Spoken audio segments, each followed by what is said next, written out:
Haai julle, skus, ek was so stil geweest die paar dae of 'n week.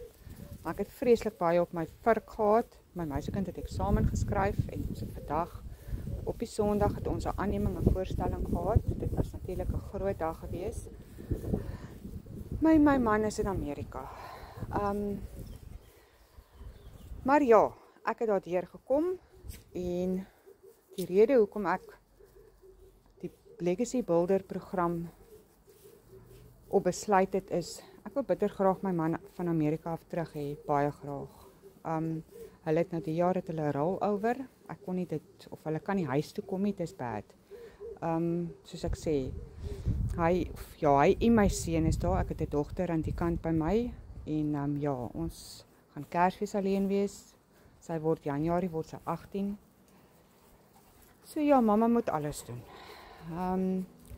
Die Legacy Builder program doen jy net 2 ure 'n dag. En jy verdien in dollars, natuurlik, vir 2 ure 'n dag. En dis risikovry. Die rede hoekom ek daar besluit het om die Legacy Builder te doen, is om ekstra inkomste vir die huis te doen. Ook om geld te spaar, om my man terug te bring Suid-Afrika toe. En my seun natuurlik. Maar ja, met sy salaris wat hy in Suid-Afrika gekry het, kan ons dit nie gedoen het nie. Die lewe is duur.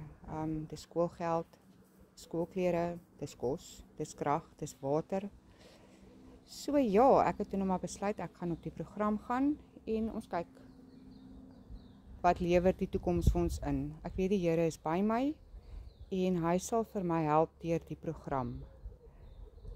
As dit vir my kan werk, kan dit vir julle ook werk.